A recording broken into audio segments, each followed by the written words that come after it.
Recorded. There we go. My name is Dr. Christina Hoon, and I'll be hosting you along today, along with Thomasina White. I saw you come in there, Thomasina. Okay. The session is being recorded. If you are tweeting or posting on social media, we welcome you to include at PSMLA1 and hashtag PSMLA21 so we can see and share all your thoughts. Our presenter, Kim, do you have a Twitter handle? I do not. Okay, that's fine. For attendance purposes, make sure that your name that is displayed matches the name you used to register for the conference. And I will put a link in chat if you need that, if you need how to do that. We don't see our own names. Where do we? Oh, if I go on participants. Right, you'll see it on the bottom of your right underneath where your face is. Yes. Oh, here we go. So, okay. Yeah. It's just for attendance purposes. We need to know that you are really you. Yeah. Okay. And 1 second.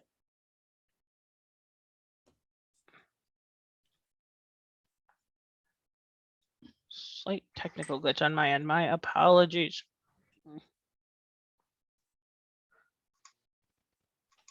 Okay, here we go. Sorry. Okay, so please welcome me in joining. Oh, sorry. If you need help on anything, message me or Thomasina in the chat. And please join me in welcoming Kim Sallee. Hi, everybody. And it's great to see you here. I wasn't sure how many people would attend a late afternoon, early evening session. But I'm glad to see so many faces and a couple of faces, familiar faces to me, which is always fun too. I'm Kim Sallee. I am the Vice President of Product at Language Testing International. I have played a lot of different roles throughout my career. Starting the first 14 years, I was a Spanish faculty at the University of Missouri, Columbia and University of Missouri, St. Louis. I left teaching right around 2009, 2010, and worked for a while at McGraw-Hill, where I managed the World Languages List for higher education. And this last section of my career has been at Language Testing International and has been a full circle for me coming back into an ACTFL assessment world and serving these last years of my career here at LTI. So I'm here to talk to you today about how about them apples and the value of testing proficiency and really looking at some of the data and data-driven decisions that faculty can make when utilizing ACTFL assessments. So if I can get this to advance, there we go. The agenda for today is just to give a high-level overview to the ACTFL assessments and the language proficiency journey that those assessments can kind of take a language learner and language aficionado on throughout their lives, starting in K-12, going through higher education and following them through their career pathways. Then talk about some of the common proficiency assessments, primarily in the K-12 space, since that is the primary focus of the AAPPL, but we'll talk a little bit about the other assessments in higher ed as well. We'll talk a lot about the data that's available to ACTFL assessment adopters, and then utilize that to have a conversation a little bit about the ways that data can be used to evaluate a program, to fine-tune a program, to showcase your language program, as well as, even more so than the program, the students themselves, right? And your learners as they move through the proficiency scale and spectrum.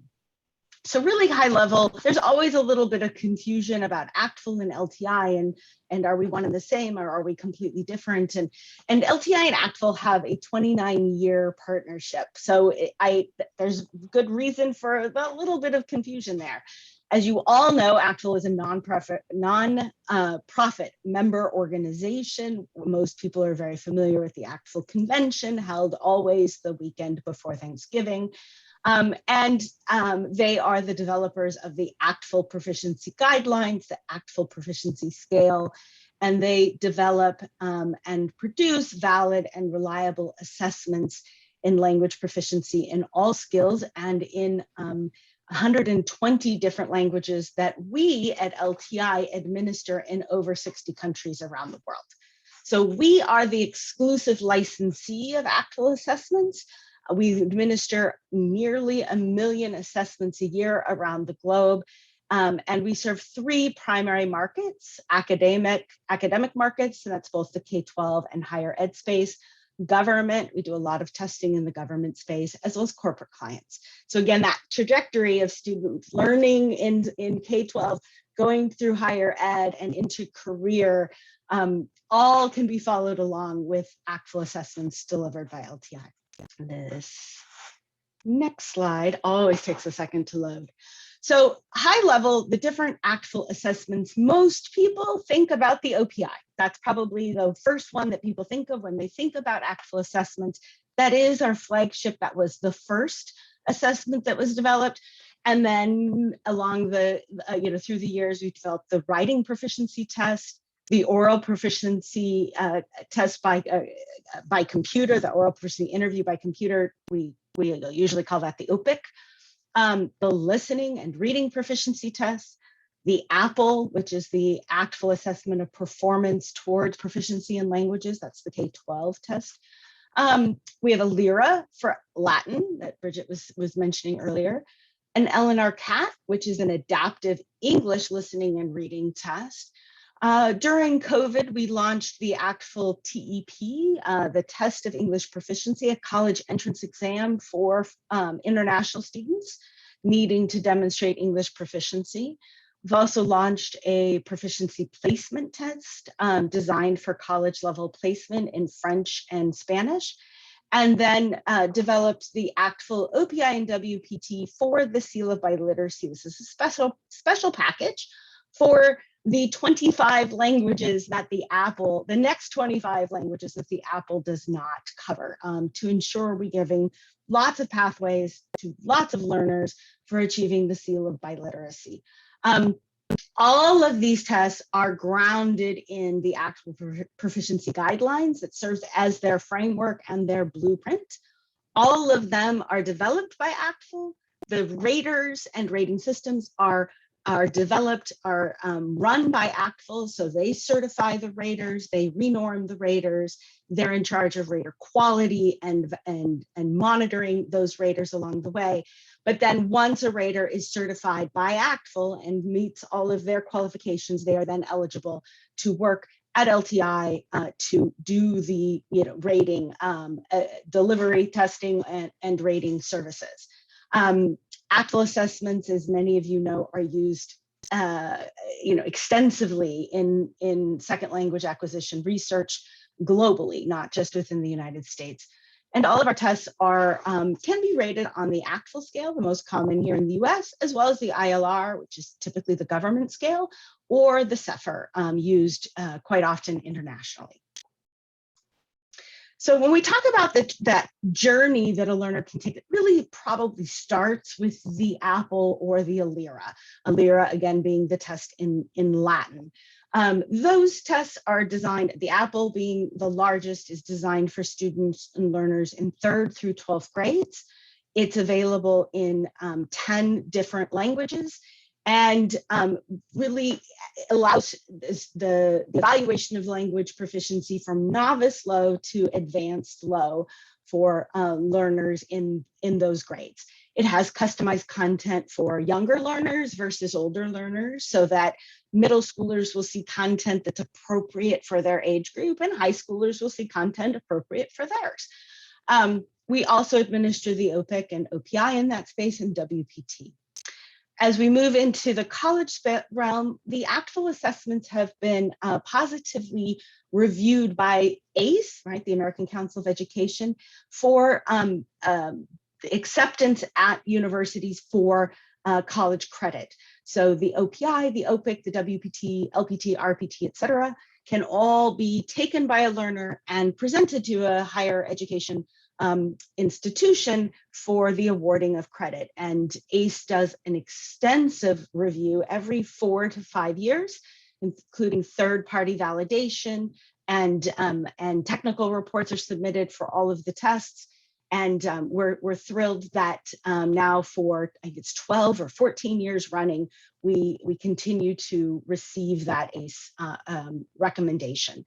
And then as learners go into the workplace, We're seeing lots of companies, a lot of Fortune 500 companies who test with LTI as part of onboarding testing, right, for bilingual positions in order to verify that candidates have the language skills that are needed for their career path or the job description, the job that they're applying for, as well as a lot of incumbent employees who will test in order to become eligible for FLIP pay, right, foreign language incentive pay, that a lot of companies do. And we administer lots of specifically OPICs, but OPIs, WPTs, LPTs, RPTs, et cetera, into those spaces as well.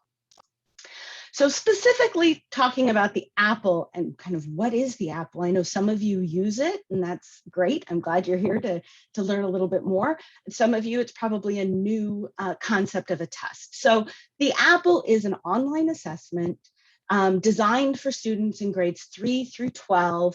We're launching the third language of our AAPPL Elementary for grades 3 and 4 next month, just before the ACTFL convention. And then the standard AAPPL has always been around in grades 5 through 12. It offers language assessment in 3 modes of communication. The interpretive listening and interpretive reading are 2 different components of the test. The interpersonal listening and speaking, which is the only interpersonal assessment in the K-12 space and does mimic a video chat partner, live conversational interpersonal communication, and then presentational writing. These 3 modes are presented across 4 components, the IL, we call that, the IR, the ILS, and the PW, right? Referring back to that interpersonal listening and speaking, presentational writing, et cetera. Each component, each mode takes roughly 30 minutes to complete. The PW, frequently students like to have an extra few minutes, and we do find they sometimes take up to 45 minutes to complete that section. The entire assessment is kind of self-contained. The 4 modules can be taken independently of each other. They can be taken all at once in any order that the teacher or administrating proctor wants to administer them in. They can be taken, like I think I already said this, all in one sitting or on separate days. But all of the videos, all of the tests, excuse me, are introduced by a video of a teacher kind of orienting the student to what's to come ahead. And throughout the tasks, all of the tasks that students are asked to complete as they work through an AAPPL highlight the communication modes and technology-based context. Students are drafting emails, they are listening to podcasts, they are reading blogs and news articles as they work through these tests. So they do, I'm sorry, my dog just came running into the room, excited to hear from this. But they all have that real world focus to them as students work through the test. As I mentioned, all the languages on the left are AAPPL languages, and we have the ALIRA available for Latin, obviously just in a reading-based test for Latin.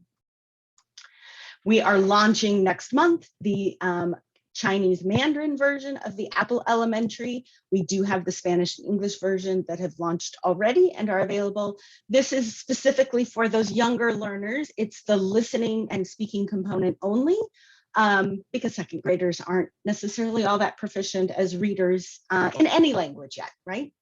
So it's designed to target context and tasks that are age appropriate for second and third graders. And that intro that we're seeing here on the top right is the teacher video introduction that in that version of the test is animated. She's adorable. I'm not going to read all of this slide to you, but I did want to just highlight a few things that are really unique about the AAPPL and about ACTFL assessments in general, right? They are research-backed with validity and reliability documentation and articles that have been published to support their validity argument.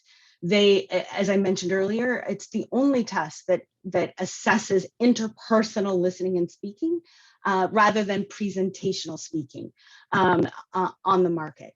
They all are supported by ACTFL professional development workshops and activities that can help bring a more proficiency-based focus to your curriculum, to your faculty, and help teachers just learn to grow and and focus and change some of their teaching materials to a more proficiency-based approach. We'll talk a little bit more about the scale a little bit later, but the content is refreshed on a regular basis. And another really key component for us that we are really proud of is that it is WCAG 2.0 AA compliant from an accessibility perspective.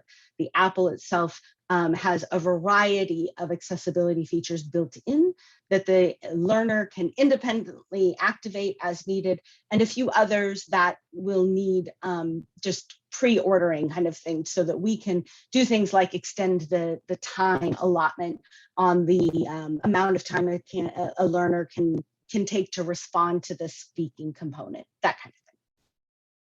So the experience itself, this is a quick little snapshot of the microphone check in the ILS interpersonal section, where you see here the chat partner that the student is going to be interacting with for a series of prompts over the next several, 30 minutes or so. They engage in a video chat. They have the option of replaying the video one time, and then they will record their response to the questions asked by her, or ask questions of her, depending on kind of what's appropriate for the task at hand. The reading and listening sections frequently have image-based activities that are drag and drop. On the left, the students will read short passages. This is likely a novice level prompt, so the passages are really short. But they read a passage and they drag and drop an image, the appropriate image to align to what they've read. Whereas on the listening section, they will hear a passage, some sort of listening-based task, and then drag and drop images. Sometimes the drag and drops are images, sometimes they're text-based, and they all will vary and are all leveled appropriately to either a novice level task, an intermediate level task, or an advanced level task. The writing section does have a built-in special character palette for languages that use a Roman alphabet character base. Those who don't will have a feature to allow them to change their keyboards to allow their Japanese, Chinese, Korean, etc. Letters and alphabet. Again, they are tasks that are built out and level specific for students to present information, concepts, to potentially inform, explain, persuade, depending on the level of the task. And they're always told who their audience is, who they're writing for or to, what they're writing about. The task is always clearly defined for them. When a learner is done testing, they will receive 2 articles from ACTFL and LTI. The first is their language certificate on the left-hand side. And the right is the score report. The score report shows students what they've demonstrated they can do. The score description that you see kind of in the middle column there outlines what a learner at that level can do in the language. And the right-hand column outlines strategies to achieve the next level of proficiency. And so it's always, helping students see where they are and what they can do to continue along the continuum towards a proficiency if that's their goal. The ACTFL Proficiency Scale, which most people are very familiar with, has the novice, intermediate, advanced, and superior levels with sub-levels at novice, intermediate, and advanced. The AAPPL provides a little bit more granularity in that it expands the novice level from novice, low, mid, and high into 4 levels, an N1, an N2, an N3, and N4. And at the intermediate level, it takes those 3 and expands them into 5. And there's really great reason and rationale behind this. So the level that has been expanded, or rather, cut up into smaller sections, is the mid section, which is always the largest, the one that takes the longest to move through. And it's very common, particularly at the intermediate mid level, for a learner to be at intermediate mid for a good period of time. They are still making progress, they are still learning, and they are advancing. But sometimes it's not easy to see that if they're measured solely on the actual proficiency scale. They may be an IM as a college level sophomore, and they may be an IM as a college level junior, and they may start their senior year still at IM and move through it there. So and the same is true, right, in high school and in middle school. The AAPPL proficiency range or score system is built to really show the granular improvements that students make and allow them to see that improvement. So an IM instead here in AAPPL world is an I2, an I3, or an I4. And so you can see the progress students are making and help them see that they're not stagnating. They are proceeding ahead with that smaller level of growth within that wider range. The forms, there are two forms, and well, three forms, A, B, and E. Right, the A form assesses novice and intermediate. It does have in middle school and a high school form available for it, so you can have the appropriate level of content.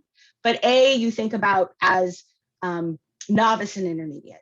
And B is the intermediate to advanced form that assesses really from an N4 to an A1. You would choose the level of the form to assess your students with based on the proficiency outcome goals of the course or program that they're in. If their goal is intermediate, mid, or higher, you would give them that form B, which is going to encompass that range.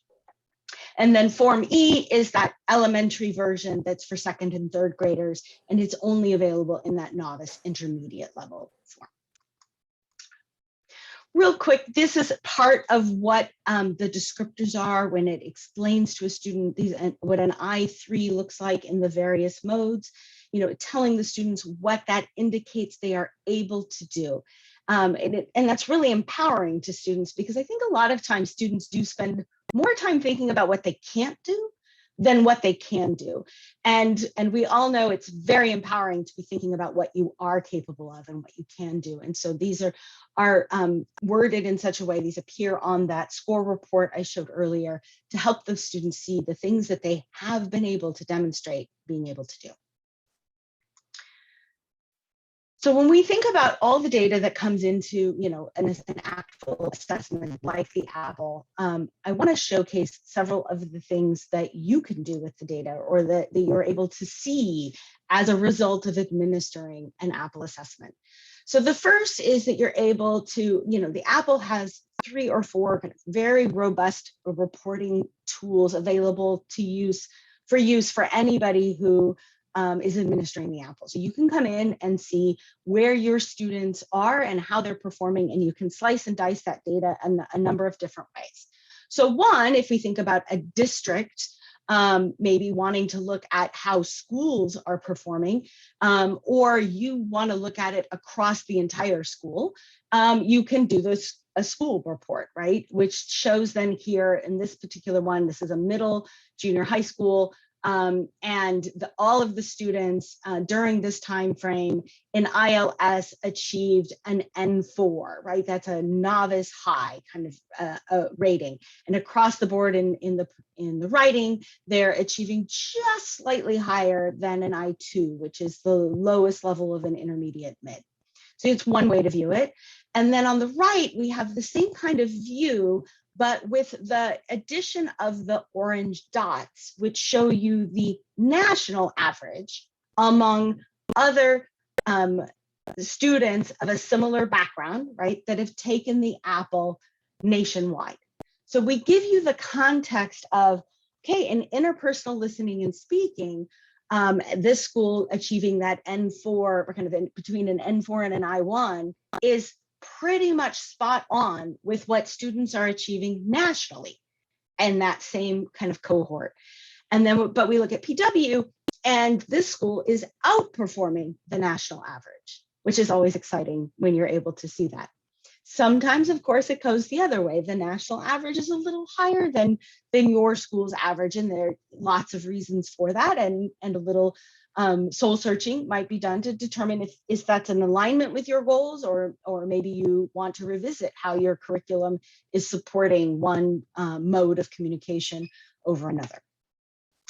You also have the ability to look at grade level or by grade. So there's a couple of interesting pieces of data here in this one. This is looking at 8th, 9th, 10th, 11th, and 12th graders in the bigger version on the left, and how they are progressing. This is imagining, this isn't the same student moving through. It's not a longitudinal view, but rather let's imagine a school that has administered the test to all of their 8th, 9th, 10th, 11th, and 12th graders, or to some number of those students.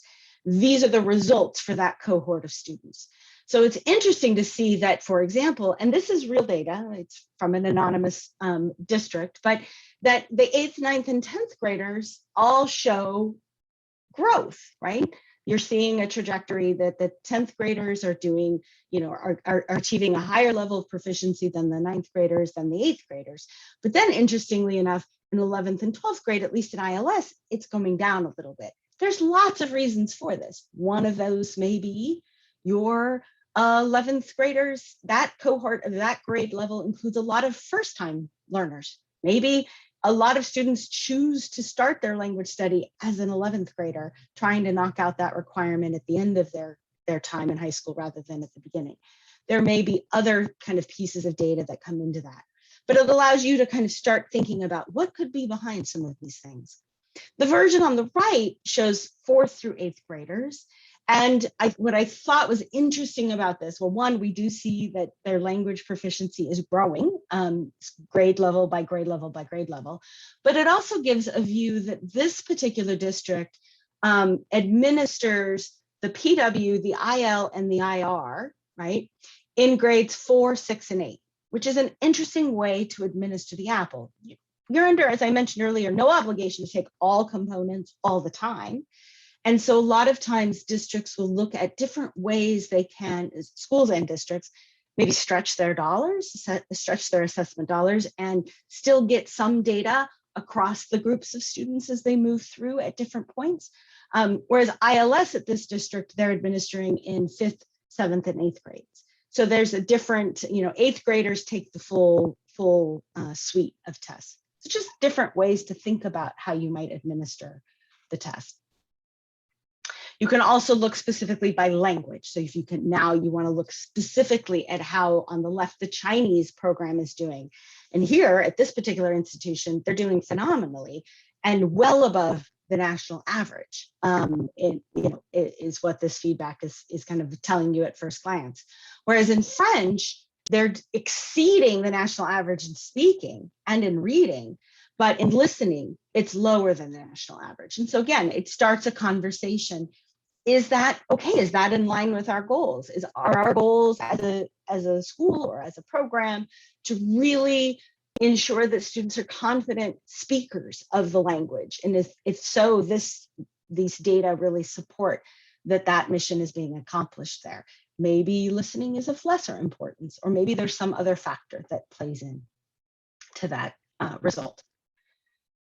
Additionally, just this year, we've launched a longitudinal report. So this does give you, I need to orient you a little bit to this table, but it does give you that longitudinal view of the same student. There's a lot of things blurred out here due to privacy, but the section that's in green, this is one student who has taken the APPL in 2017, 18, 19, and 20. And we can see that they took the interpersonal listening and speaking in 2018 and 2020. And you see their nice growth from an I4 to an A1, right? It's just exactly what we'd love to see a student achieve. And achieve that A1 in 7th grade is really phenomenal. In PW, IR, and IL, the student took those tests in 2017 and 2019. And again, you see the jumps and the growth, not always equal. Very much something we're probably all aware of is in the classroom, the students' skills don't advance all at the same pace at the same time, but definitely are all improving and growing, going up that scale. So this is a new report that allows you to kind of watch that student through the years as they move through your program and courses. So how do schools or districts use these reports? There's a variety of ways, right? And I think some of them are probably very obvious and some of them maybe a little less so. But one is just simply to evaluate your students' progress against your own stated proficiency goals, right? We believe, or we have it on paper, that when students leave language 2, they will have achieved intermediate low. Okay, are they?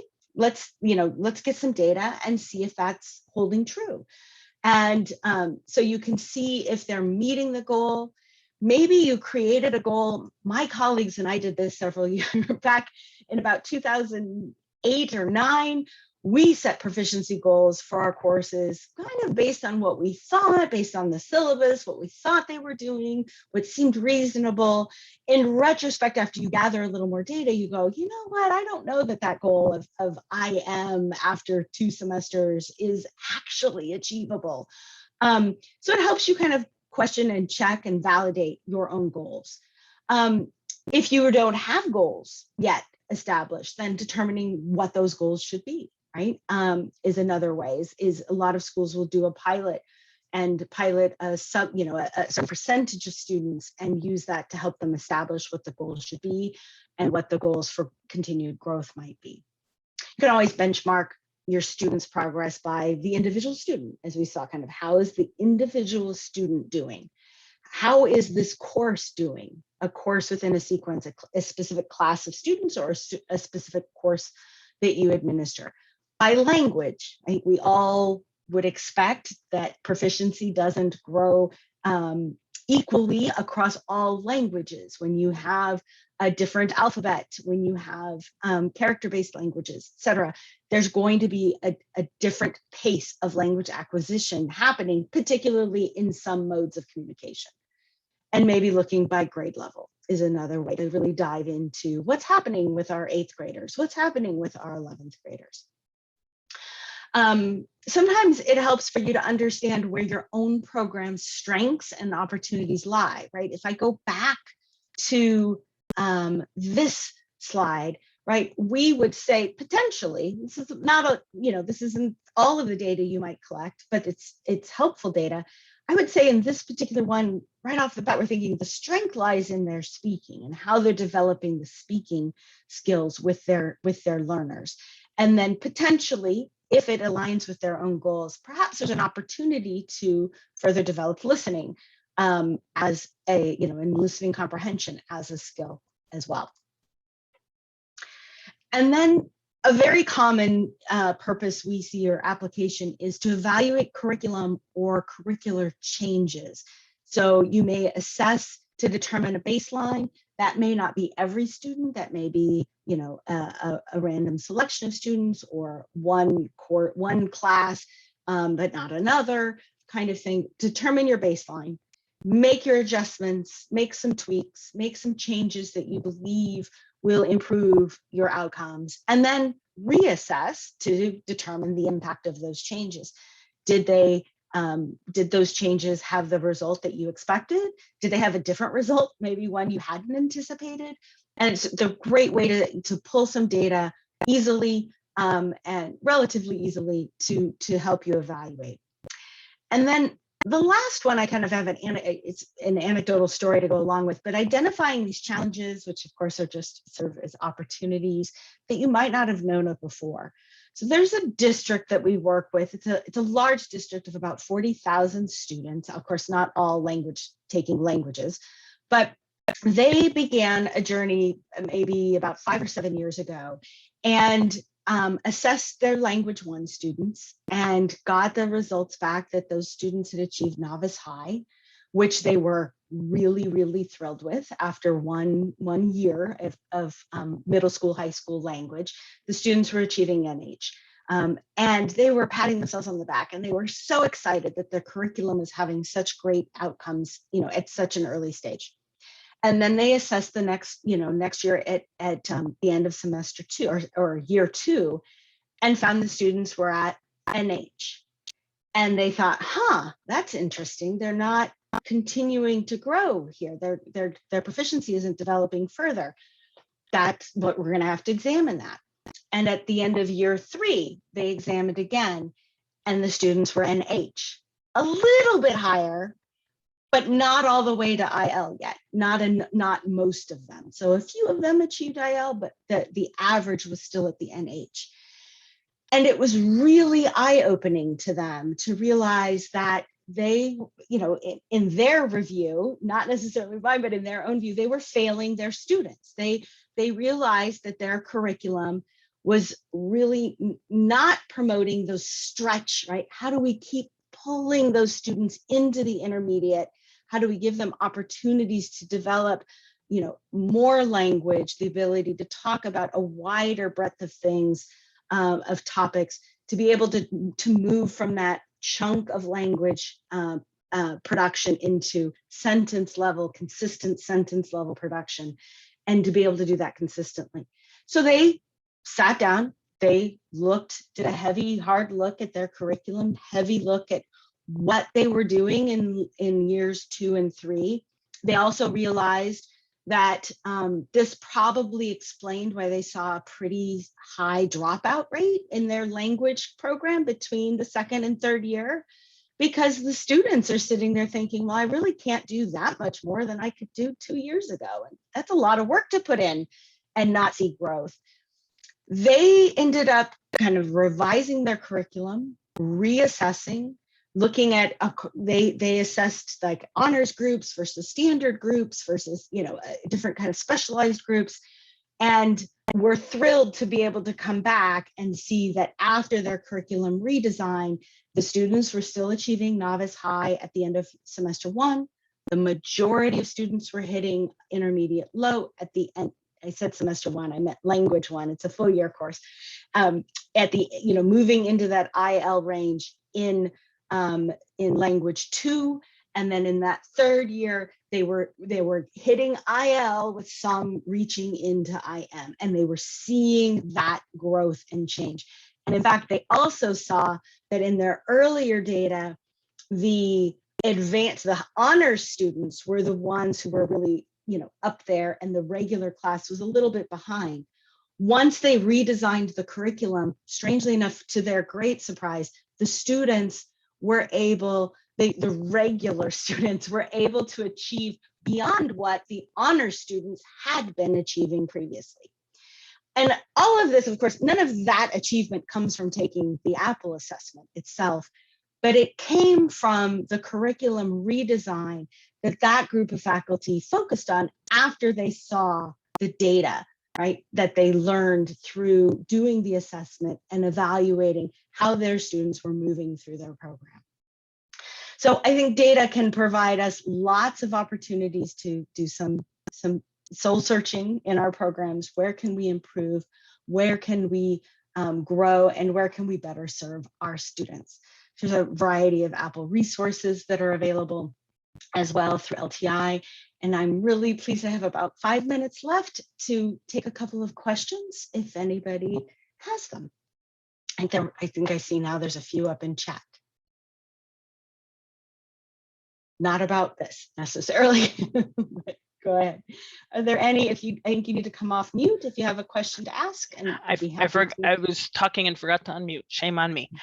There was sort of a side conversation about ACE credits in the chat, which IEP uses. So, but does anybody have any questions for Kim?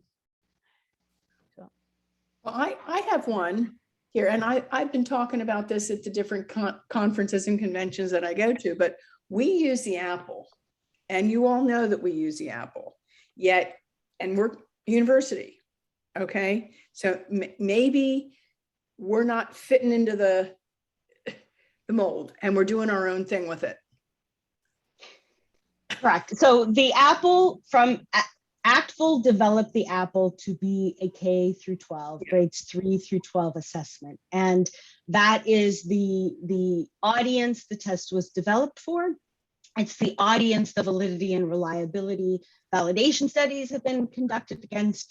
ACTFL can't make claims about its performance in other audiences and in other applications or intended uses. The intent and the purpose of the AAPPL is really designed for a K-12 grade, again, grades 3 through 12 audience. I recognize there are people who use the assessment for other purposes and in other ways, but that's not, let's say, the intended use that ACTFL will promote and allows us to promote across in presentations or workshops, et cetera. But we do get that choice when you fill out the AAPPL form. It says what is the level, and university is a choice. Is one of the choices there. And I personally, and my department chair, who we started this AAPPL, I don't know how many years ago, Chris, you're down there listening, but 4 years ago, we've been using this consistently. And I am very pleased with it, because even though some of the topics are K through 12, there's nothing else for us that we can afford. So we're either going to do this or we're not, or we're not going to have a wonderful pre and post test, which I think really all the information that you're given here today about how to help our students improve, this is how we do it. And I think the how to help students improve, I think that applies at any level, truthfully. So I have a related question. With Apple kind of growing, seems to be growing in popularity, we have been asked if we can accept Apple scores for credit and or for placement. We kind of like the idea based on the validity and reliability and the research basis of it. But our university says, just tell us what you want us to give credit for, what you want us to, how you want to set it up. Like we give AP credit and we have a table for it. Does Apples have data that would support that? So, or is it something I need to look at the charts?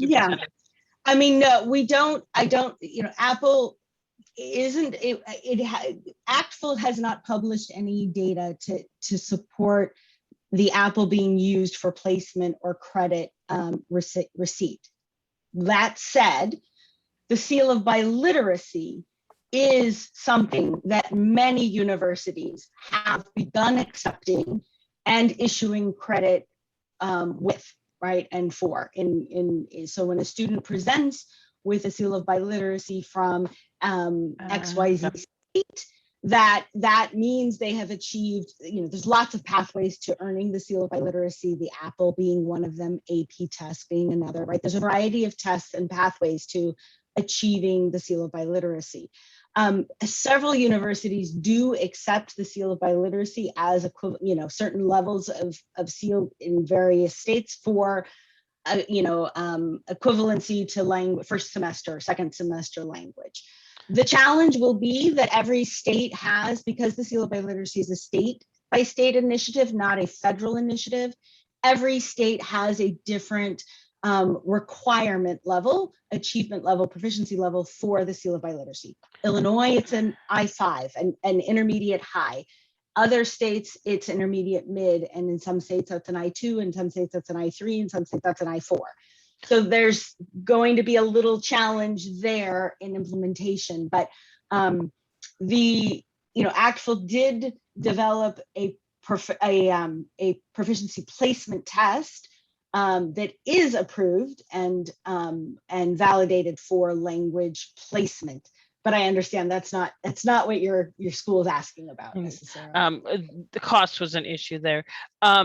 Pennsylvania, just as a point of reference, is working on seal of biliteracy. It's still a work in progress. We're still not there. No need to apologize. But I do usually try to remember to look at that before I work in a particular state. So I should have done that before. No problem. Unfortunately, we are at time. How very sad. Because I don't know if there are other questions. Kim, if you have a way that people can reach you if they have additional questions. Yes. So on the very first slide, let me see if I can quickly navigate back there. I've got your faces blocking that. And while she's pulling that up, the seal of biliteracy, I understand, is in the legislature, but COVID issues slowed things down quite a bit, is what I understand. I don't see Sherry here. Sherry would know all that. So my email address is there, right there on the cover slide, Sallee, there's 2 L's, 2 E's, @languagetesting.com. And be happy to receive any questions you have and either answer it directly myself or forward you on to a representative at LTI who could be happy to assist you. Okay, I'm going to go ahead and close out the session and stop the recording. I don't believe there's a session after this if people did want to continue the conversation. On behalf of PSMLA, we want to thank everyone for attending this session on How About Them Apples. We welcome and encourage your feedback on our sessions, and please use the link in the PDF program or the link that Thomasina has put in the chat to give feedback on the session. The recording will be available after the event. And as a reminder for Pennsylvania teachers, in order to qualify for Act 48, you must complete the Act 48 reflection form. It's linked in the PDF program or in the chat, and the form should be completed within 72 hours. Thank you so much to Kim, and thank you for everyone for attending our session. Thanks, everybody. Have a great evening. And